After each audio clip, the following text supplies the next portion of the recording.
Hello everyone, welcome back to my channel.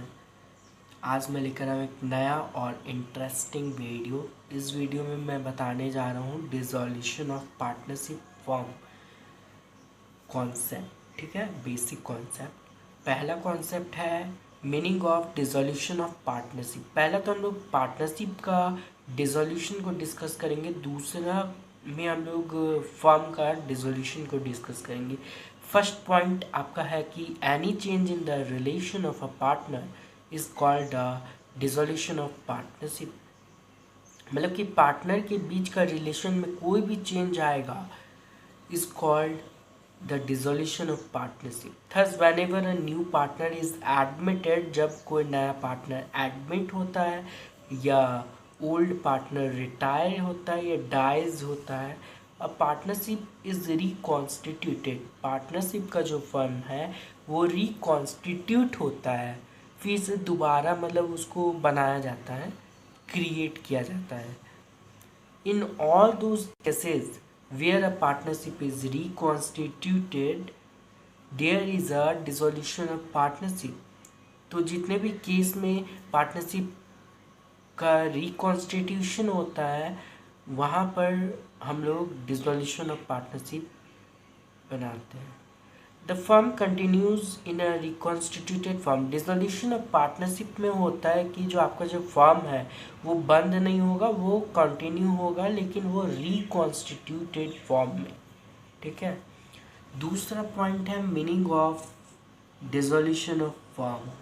पहले हम लोग डिस्कस किए थे डिसोल्यूशन ऑफ पार्टनरशिप, दूसरा अब हम लोग डिस्कस कर रहे हैं डिसोल्यूशन ऑफ फर्म। फर्म का डिसोल्यूशन कंप्लीट। तो dissolution of a firm means closing of the business. Business को पूरा बंद करना, क्लोज कर देना।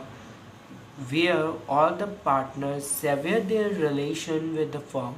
It simply means putting on end to partnership between या अमॉन्ग द पार्टनर्स। मतलब कि अपना रिलेशनशिप को तोड़ देना।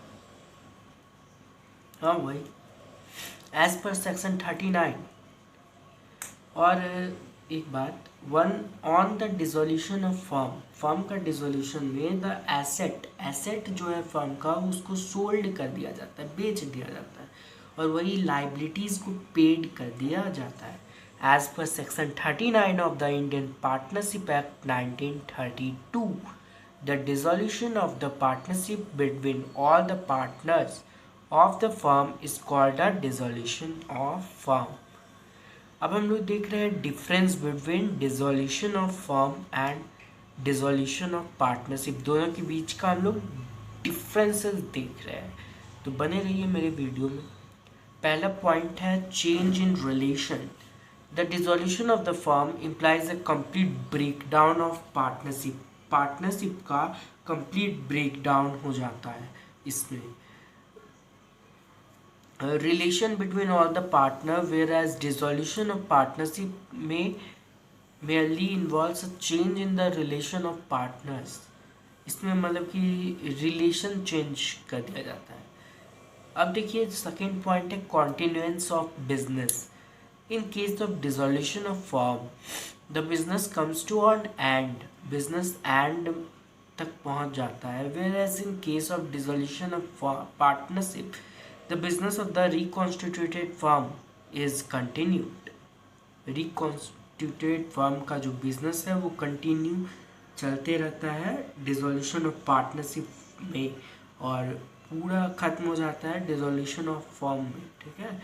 अब इफेक्ट क्या है, तो dissolution of partnership does not necessarily mean dissolution of firm, whereas dissolution of the firm necessarily implies dissolution of partnership। The next, closure of books of accounts. Books of accounts को कैसे close करना है, तो on dissolution of the firm all accounts books are closed, whereas in case of dissolution of partnership closure of books is not required।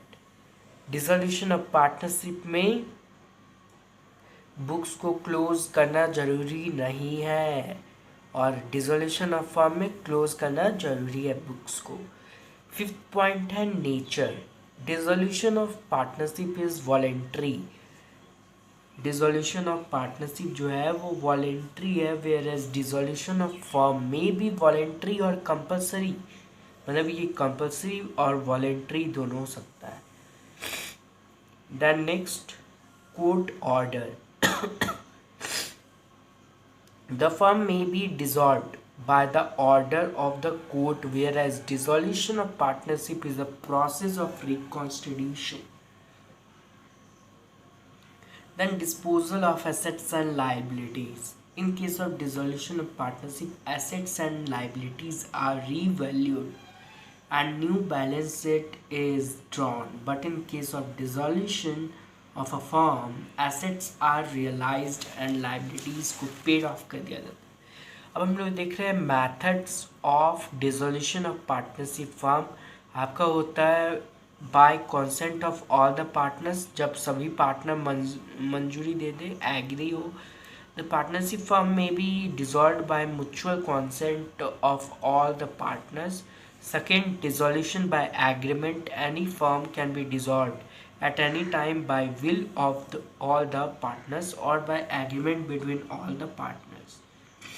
The next, compulsory dissolution. Under following condition, a firm is compulsory dissolved by the adjunction of all the partner or of all the partner but one as insolvent and by the business of the firm becoming unlawful. The next point, dissolution by notice. या तो notice they they in case of partnership at will. Partnership can be dissolved by a partner giving notice of his intention to dissolve the firm to other partner.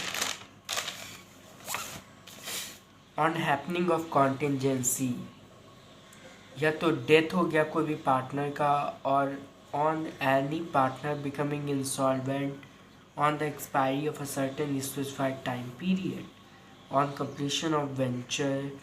Dissolution by court भी हो सकता है, on filing the petition और suit by a partner. The court में order for dissolution of the firm on any of the following grounds, जैसे कि आपके grounds में है 2 पॉइंट है, 2 पॉइंट है। पहला पॉइंट है a partner becoming of unsound mind, या तो वो पार्टनर अनसाउंड माइंड का है। दूसरा point, permanent incapability of a partner to perform his duties. ठीक है।